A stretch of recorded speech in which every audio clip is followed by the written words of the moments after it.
up early, as I am every day, in search of freedom, in search of guidance, in search of direction, not by my own hand,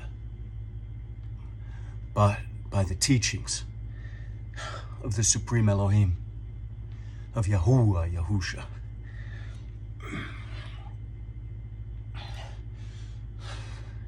On the road, traveling, I woke up this morning. Alarm clock took me out of a sound sleep, deep in a dream. So I woke up so tired. Usually don't. Usually I wake up before the alarm clock rings.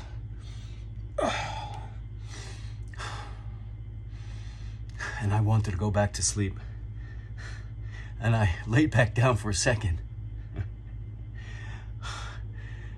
Brain started working. And I realized all that I wanted to accomplish this morning. And I got up and I'm at it. I'm pushing it. I'm moving it. Filled with the Ruach, the set-apart spirit, the breath of Yahuwah.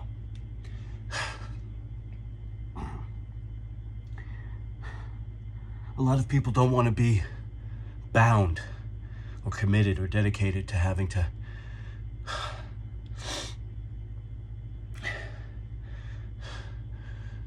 train or work out rigorously, especially if it means getting up early and doing the training at an hour when most lay asleep, when most are in the dream state, when most are in a warm bed, in comfort.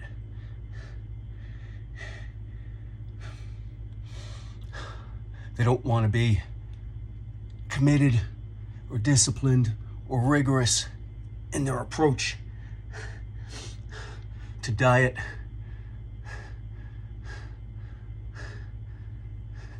They want to live a life that allows them the so-called freedom to eat. Maybe not even whatever they want, but just to cheat once in a while. What's wrong with that? What's wrong with having a piece of cake, some candy, some ice cream once a week or twice a week? What's so bad about having a soda here or there? You earned it. You're working hard. You're pushing hard. You're working late hours. What's wrong with having a drink every now and then? To let some steam off. You deserve it. You work so hard, you need to de-stress. Have a nice glass of wine or a martini. You put in the time, you put in the effort, and you just need to unwind. Skip that workout. Skip that workout. You deserve a day off. You don't need to do this every day. Surely that's not healthy. Surely that's not good for you. Surely that's going to wear you down. Work out maybe every 3 days and then take a day off. These are the excuses we make. These are the stories we tell ourselves. These are the words we want to hear. But all of these things, all of these escape clauses, all of these stories that we tell ourselves and that we let others, that we buy into from others, whether it's a rest day, a day off, whether it's a day where you don't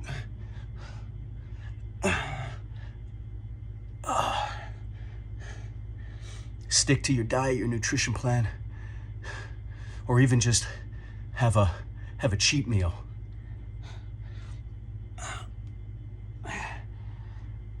Give yourself a way out.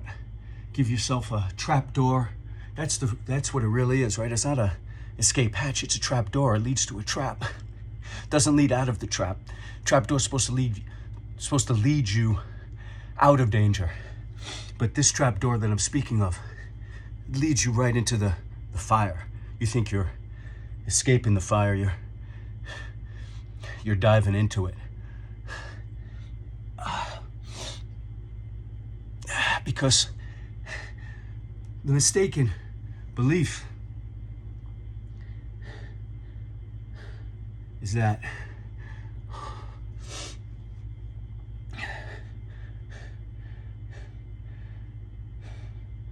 freedom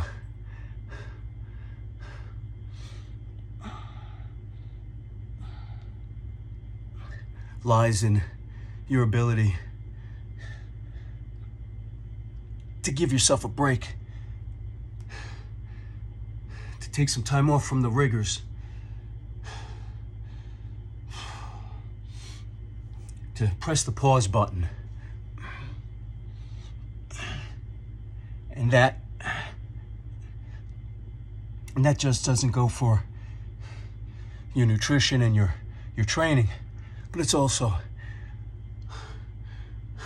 in nourishing the heart and the soul, in feeding your spirit with the good news and the words of Yahuwah and the words of Yahusha, Hamashiach the Messiah. A lot of people are just nourishing their souls on a Sunday, if that. But they figure, hey, if they go to church, they'll follow along with what the priest says, or if they go to temple, they'll follow along with what the rabbi says. On that one day where they show up and they punch their card for the week, they clock in to their time with Elohim. You know, they check in for a couple of hours and then all is good. You stick to your nutrition plan 5 days a week, and then on the weekends you go buck wild. You don't drink during the week, you have a drink on the weekends, or maybe you only have a drink with dinner. You work out 3 days a week, you take a day off. You go on vacation. You know, I'm not going to work out at all this week. I deserve it. I'm just going to unwind. How do you unwind? Eating garbage, laying around doing nothing. No training, no working out. Just entertaining yourself. Baseless, useless, decadent, depraved, defiled, and debased. And this is supposed to be a way of rewarding yourself, to slowly destroy yourself.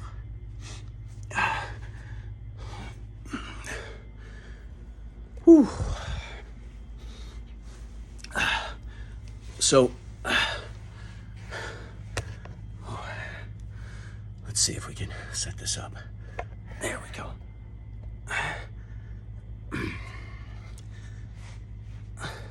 So true freedom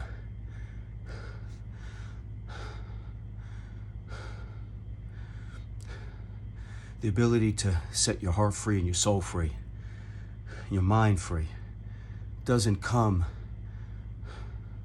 from the philosophies of the libertine or the hedonist or the pleasure seeker, and certainly not the glutton.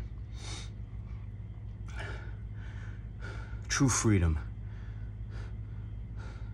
being unyoked, unbound, unchained from the delusion of this world, this hallucination, this mirage, and from the New Age gurus and the false prophets and the evil whisperers that would have you do these things, where you're granting yourself all of these excuses and all of these trapdoors, escape hatches, time off from your diet, your nutrition plan, from your workouts and your training, from your nourishing of the soul, from your prayers, and from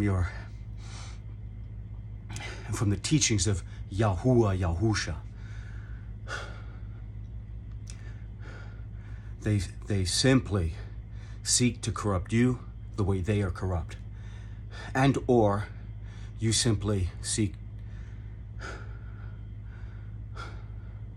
to make some type of false narrative, buy into some type of false truism, buy into some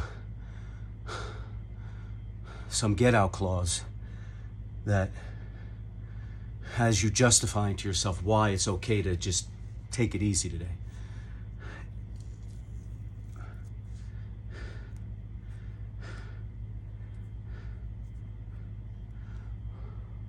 But those who are overtaken by such vulnerability, by such weakness, by such corruption, are bound to those very things that they give into. They're chained. They're in bondage to the things you seek to free yourself from. So, and by the way, I speak for myself here. So I do not point the finger at you, because 10 fingers are pointing back at me. I'm talking out loud. I'm holding up a mirror to myself. You follow any path that you want. You follow any path that you think is right for you. Because unless you hear the calling, unless you hear the voice, unless you hear your conscience speaking out to you, unless you feel your heart being pulled in a certain direction, then your time has not come. If you want to be truly free, you know, Jocko Willink said it best. Discipline equals freedom. Peter also said it a bit before Jocko Willink said it. He said it in a slightly different way. In book 2, I believe chapter 2, he says that those who are overtaken by the corruption of false prophets who promise freedom. And now I'm paraphrasing here. Now I'm adding words, which you probably shouldn't be.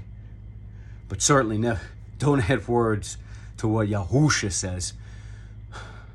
But in speaking of some of the things that Paul the Apostle says, or Peter says, or any of the disciples of the apostles, we're extrapolating here. There's lots of different texts and subtext and layers deep on what this stuff means. But ultimately,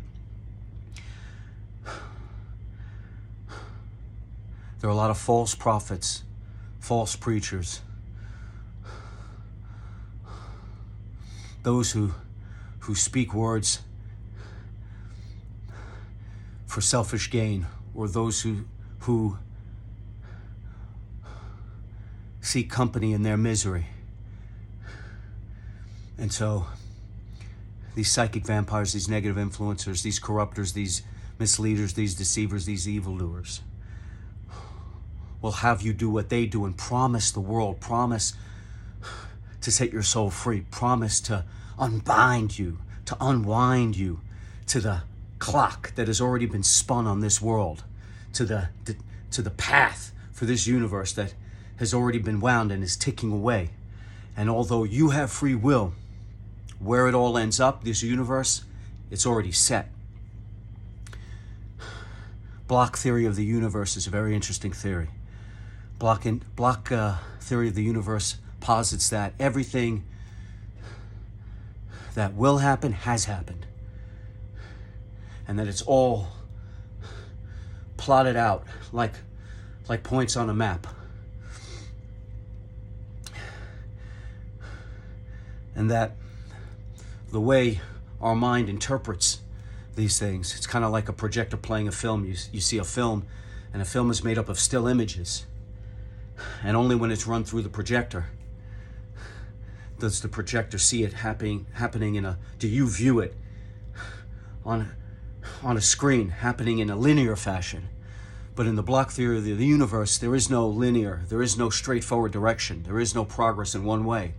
There's backwards, there's forwards, there's sideways, right? Left, right, backwards, forwards. Plotted out in the block theory of the universe in 3D.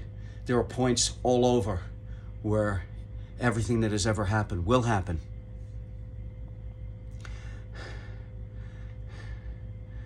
And we run those still images, those points in time through the projector of our mind.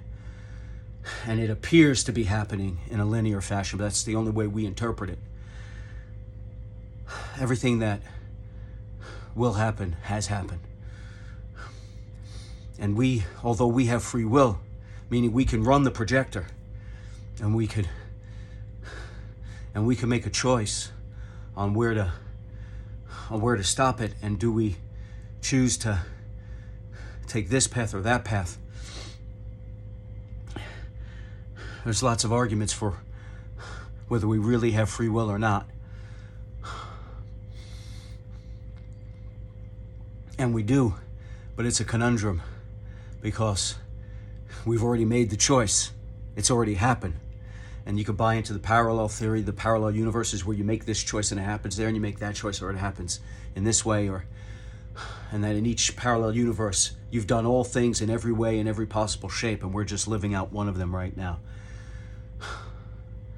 But you do have a choice. You do have a choice to make. And you can allow yourself to be influenced and led astray by the evil ones of this world, and you'll play out the choice that the Supreme Elohim has already known you've made.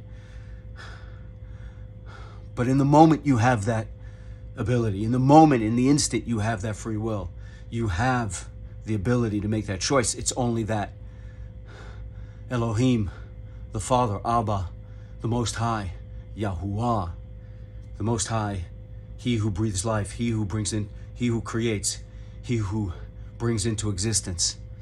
He knows the choice you have made because it is destiny.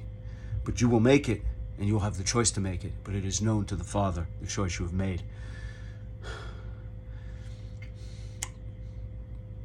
But in doing so, we give ourselves lots of escape hatches, lots of trap doors, lots of different doors to walk through. But Peter says that those who promise freedom, I'm paraphrasing here, the false prophets that promise liberty, the false teachers that persuade you and influence you into thinking you are unchained, such that you can live a life of wanton defilement, debasement, corruption, unbound by the commandments, uncommitted, undedicated to the teachings, blissfully unaware of the way, the truth, and the life. You're actually in bondage to decadence, depravity, defilement, debasement, to evil, to sin, to lust, to temptation. And what overtakes you, what you allow yourself to become besotted in, the sin that you are soaked in, the weaknesses and the vulnerabilities and the comforts that you allow yourself to wallow in, that's what you become enslaved to. That's what you become chained to. That's what you become yoked to. And including becoming yoked to the false teachers that promise you this type of freedom through giving in to the pleasures of the flesh, the hedonism of the flesh. When true freedom, true redemption, true deliverance is found in your dedication, in your discipline, in your commitment to these simple practices, to living a healthy diet, a rigorous nutrition plan, which is actually sets you free such that you can experience the joy of eating healthy, of eating single ingredient, clean foods that bring you dynamism and robustness and vibrant good health. The simple disciplines of training every day so that you can get into a flow state, so that you can connect with the Most High, so that you can connect with His Word, so you can connect with His teaching, so you can have those conversations and meditate and contemplate and ruminating on what it all really means when you ponder the good news, when you ponder the parables, the phrases, the way, the truth, and the life of Yahusha, the Most High who saves, the Most High who redeems, the Most High who delivers. Because when you get into that flow state, and your practice could be meditation, your practice could be that very thing which through the mind alone, because you could be infirmed, you might be recovering from a surgery, you might be debilitated, you might not be in a physical state where you can train or exercise, so you can exercise the mind. You can use your mind to connect, and you can go deep into prayer, deep into meditation, deep into contemplation. You can connect with the Most High, you can connect with Yahuwah, Yahusha, and ponder those teachings, ponder those moments, ponder those parables, ponder those phrases. Get into that flow state and truly understand what it means.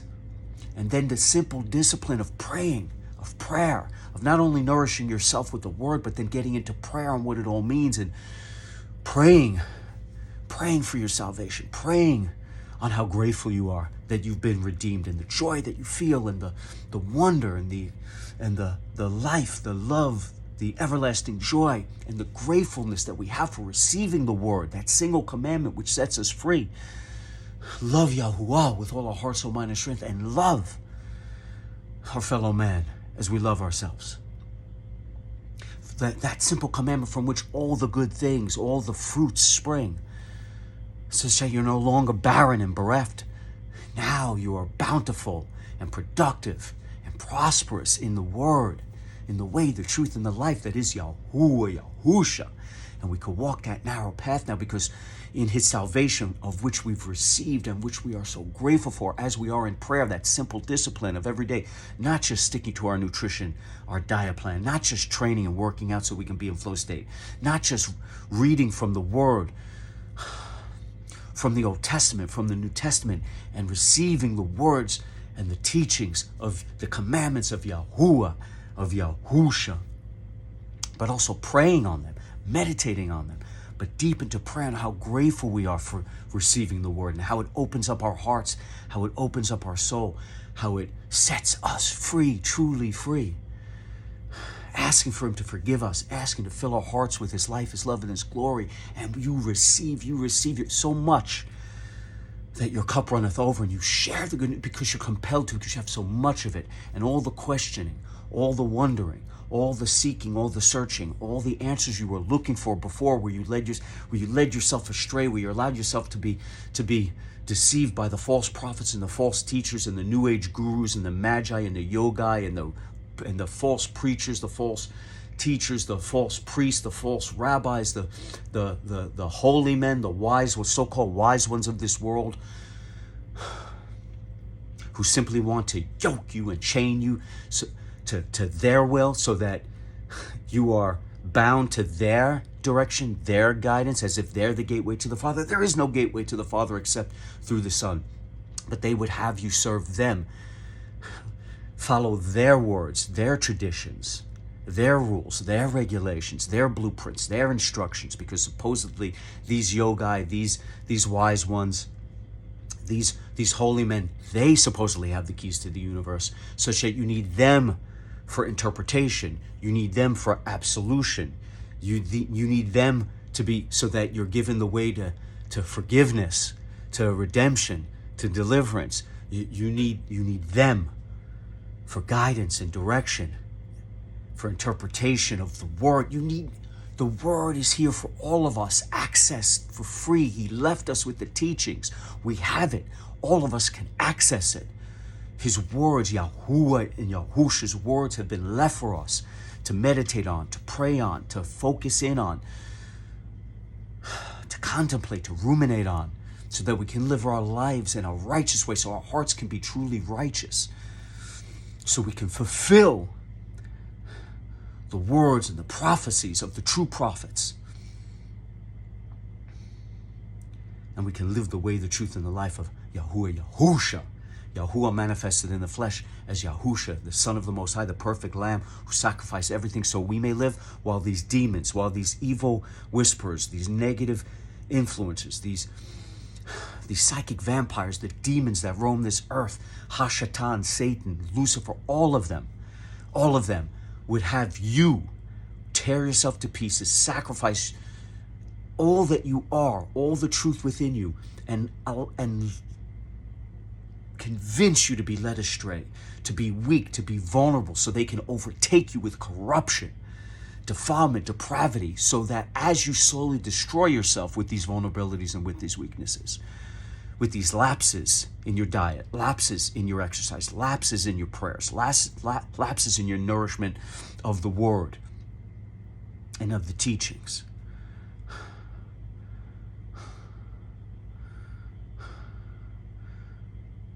so that you become weak, lapses in faith, so that you become vulnerable, so that there are cracks in the armor of Yahuwah, which is faith in Yahuwah, which protects you, which makes you impregnable, impenetrable, untouchable, undefeatable, unconquerable by the evil ones that seek to tear you to pieces so they may live, while Yahusha manifested in the flesh, was tormented and tortured willingly and died in the most excruciating of manners, bearing all the sins, the unbearable weight of all of our sins, all the sins we ever committed, all the sins we were committing at the time of his excruciating and painful sacrifice, all the sins we're committing, all the sins we ever would commit. He bore the weight of that.